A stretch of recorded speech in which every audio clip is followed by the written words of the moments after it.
You love the feeling of being renewed. To protect the things most precious to you.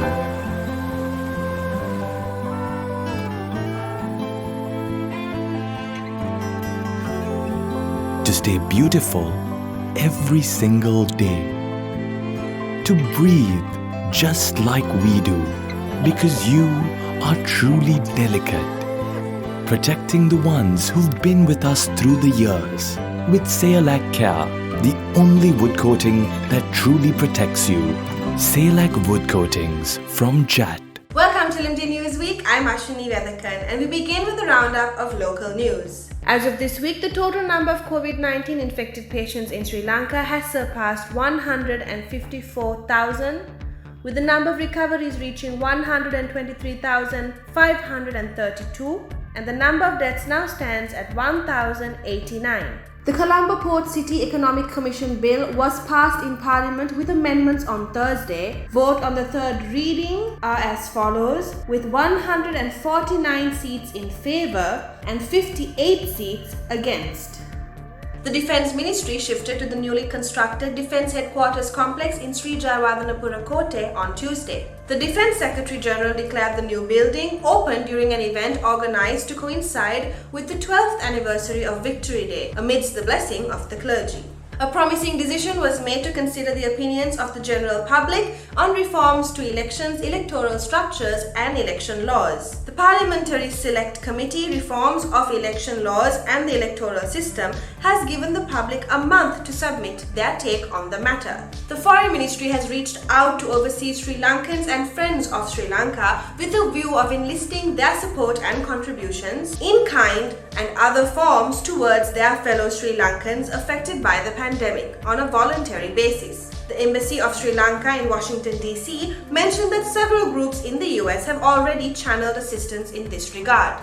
The Sri Lanka Computer Readiness Team has stated that 4 government websites have been compromised by a cyber attack on Tuesday. These websites belong to the Ministry of Health, Rajarata University of Sri Lanka, Ministry of Energy and the Chinese Embassy in Sri Lanka. On a positive note, the SLCERT reassured that 3 of these websites have been restored.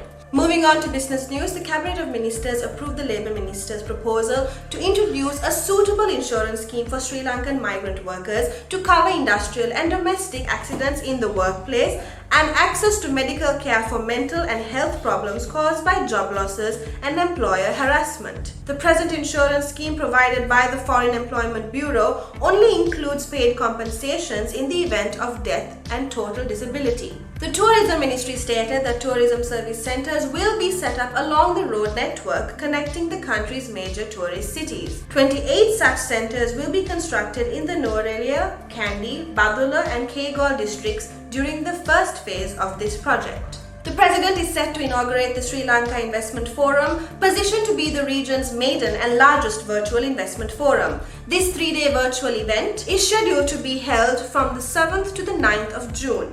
Jointly organised by the Board of Investment, the Ceylon Chamber of Commerce and the Colombo Stock Exchange, this event aims to showcase Sri Lanka's FDI and capital market opportunities to investors from across the globe. The Sri Lanka Tourism Development Authority and the United Nations Development Programme launched an e-survey to glean insights from industry stakeholders for the formulation of the National Tourism Policy. The questionnaire includes topics such as policy objectives, structures and roles and responsibilities of stakeholders in the tourism value chain in Sri Lanka.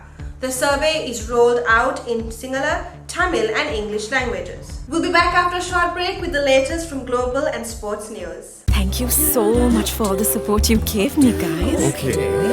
Today, I got promoted.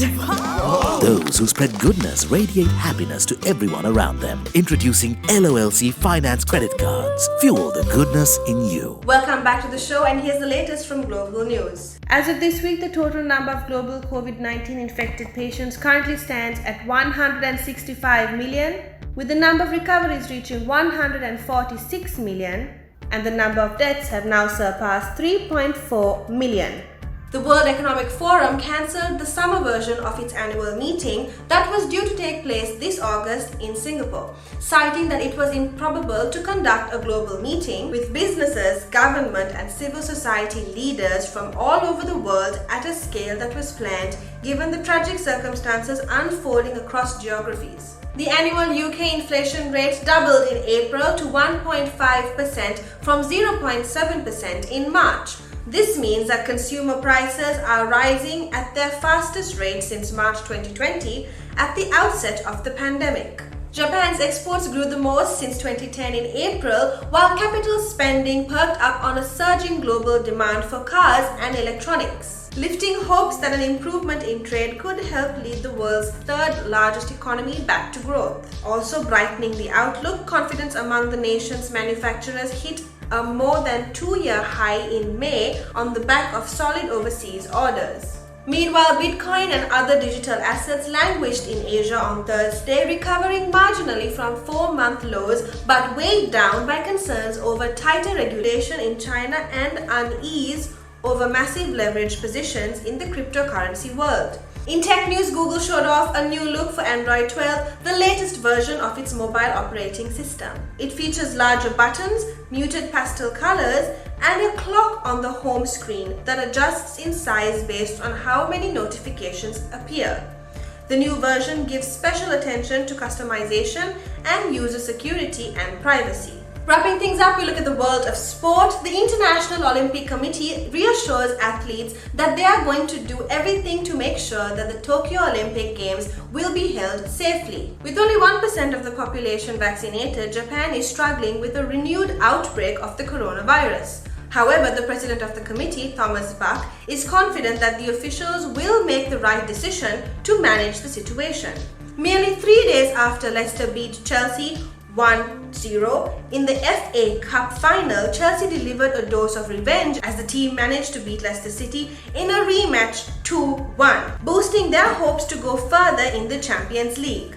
New York Liberty point guard Sabrina Ionescu tallied 26 points, 12 assists and 10 rebounds to record her first career triple-double in Tuesday's 86-75 win over the Minnesota Lynx in the Women's National Basketball Association, making her the youngest player in the league history to achieve this feat. And that's all the news we have for this week. Don't forget to subscribe to our YouTube channel and follow us on Facebook and Twitter. Thank you for watching and stay safe.